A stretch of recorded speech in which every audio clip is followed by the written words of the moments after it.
Queridos irmãos, os homens têm organizado diferentes instituições, mas há uma organização entre os homens que é mais nobre do que qualquer outra instituição que possa existir sobre a face da terra. Chama-se a Igreja do Senhor Jesus Cristo. Sabe por quê? Porque a igreja é a única instituição que nasceu no coração de Deus antes da eternidade. Quando eu falo igreja, eu não estou me referindo a um título. Quando eu falo de igreja, eu não falo de um prédio. Esta igreja quem é? São aqueles que alvejaram as suas vestes no sangue do Cordeiro e por isso têm os seus nomes escritos no livro da vida do Cordeiro.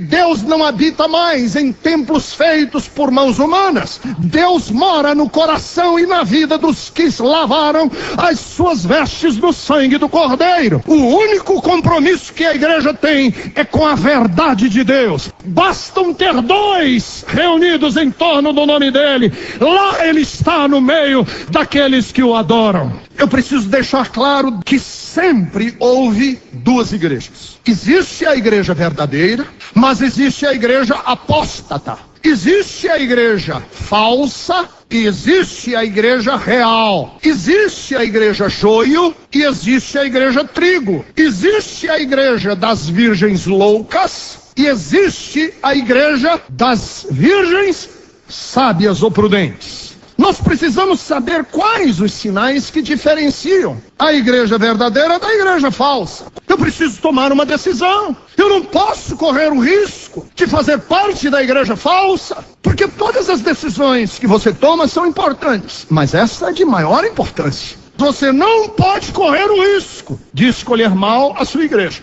Vamos ver alguns pontos que vão nos ajudar a diferenciar uma igreja da outra. Primeiro ponto que define para nós o que é uma igreja verdadeira, é qual é a centralidade da Bíblia naquela igreja. O que é uma igreja? Perguntaram Martinho Lutero. Ele disse o seguinte: a congregação dos santos, no qual o evangelho é ensinado corretamente. Segundo, preste atenção à adoração dessa igreja, porque o propósito principal pelo qual a igreja existe é para adorar a Deus em espírito e em verdade. Quando uma igreja está se desviando, a tendência dessa igreja é centrar as suas atenções no ser humano e não em Deus. O sermão, a mensagem, nunca é exaltando Deus. Sempre em igrejas que estão se desviando, a mensagem visa usar Deus para atender as pessoas. Ora, se eu estou usando Deus para ajudar as pessoas, quem é o centro do culto? Não é Deus. O centro do culto são as pessoas. Terceiro, a edificação espiritual dos crentes. A igreja tem obrigação de alimentar os crentes que lá se congregam, edificá-los rumo à maturidade e fortalecê-los no poder do Espírito Santo. É obrigação da igreja alimentar os crentes com a palavra, edificá-los rumo à maturidade e fortalecê-los no poder do Espírito Santo. O nosso alvo é fazer com que o novo convertido cresça, amadureça e seja fortalecido no poder do Espírito Santo. Os dons que existem na igreja são para o aperfeiçoamento dos santos. Quarto, como é que a gente detecta uma igreja sadia? A igreja precisa exercitar amor e misericórdia no mundo. E aí você sabe qual é uma igreja forte e de uma igreja fraca. É como é que existe amor no meio dessa igreja. Queridos, algumas igrejas estão se transformando em rodoviárias. É um entra e sai de gente. Pessoas que não têm vínculos, que não têm raízes, que não se amam, que não demonstram amor.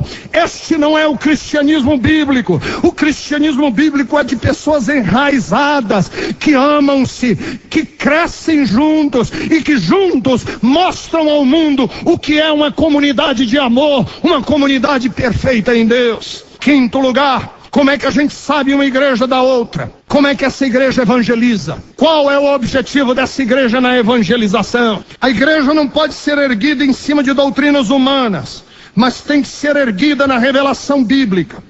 Agora, eu quero passar algumas coisas bem práticas para ajudar você a discernir qual é a igreja verdadeira, qual é a igreja que o Senhor quer que você faça parte. Primeiro, bem prático, qual a doutrina e qual é a ênfase quando a palavra é pregada? Pergunte-se, quando você ouvir a pregação no domingo, sobre o que esse pastor está enfatizando. Um desses dias eu estava meditando nos conteúdos bíblicos que estão sendo pregados hoje. Vocês já prestaram atenção que hoje fala-se pouco de Bíblia? Repete-se muito. Há hoje uma tendência na igreja evangélica de ficar mandando as pessoas repetirem as coisas. Agora diga isso, aí as pessoas dizem.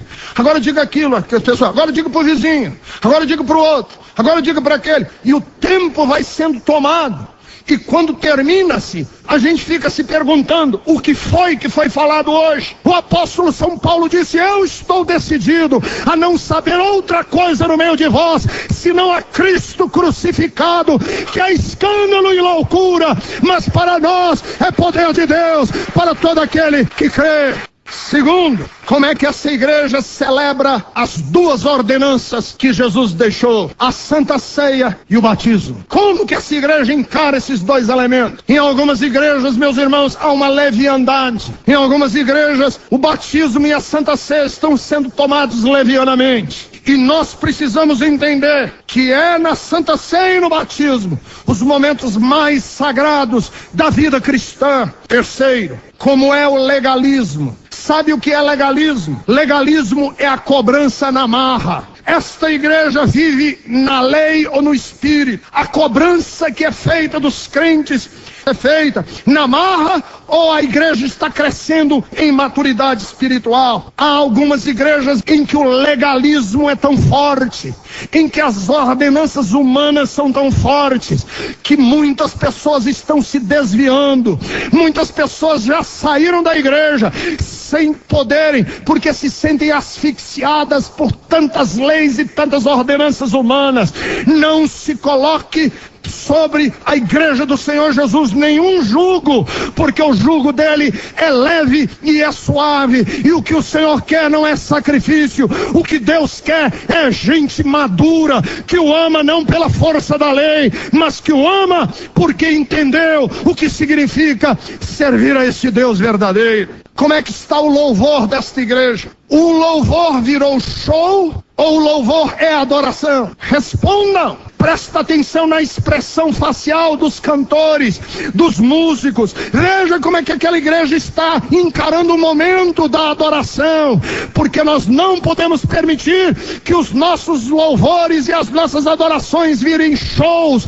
Porque nós não estamos no negócio de show. Nós somos adoradores. E Deus está buscando uma igreja que o adore. Oração. Qual é a ênfase que essa igreja dá à oração? Irmãos, eu fico prestando atenção nos dias de hoje. Ora-se pouco. As pessoas hoje não sabem mais orar. O que eles estão aprendendo é dar ordens em Deus. Existe uma tendência aí em algumas pessoas que estão ensinando a você reivindicar seus direitos com Deus. Decrete que Deus tem obrigação de fazer. Com qual ânimo as pessoas comparecem a uma corrente para receber bênçãos? E qual a alegria que as pessoas sentem quando vão orar intercedendo pelas nações?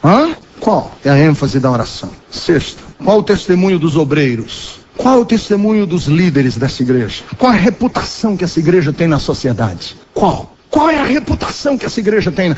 Se nós somos esbofeteados porque fazemos o bem, louvado seja o Senhor. Mas se nós estamos sendo esbofeteados por picaretagem, se nós estamos sendo esbofeteados por má índole, por falta de pagamento, se nós estamos sendo esbofeteados porque nós não honramos e os nossos comportamentos não são transparentes, maldito é esse líder e essa igreja. Não sou eu que estou dizendo, é a Bíblia que diz que se o sal não serve para salgar, ele só serve para ser jogado fora e ser pisoteado pelos homens. Quem disse isso foi Jesus. Deixa eu dizer em último, se a igreja tem as chaves do reino de Deus, ela tem que tornar acessível e não difícil as pessoas entrarem. A mensagem tem que ser lúcida, clara, nítida. Tem que ser mensagem da graça.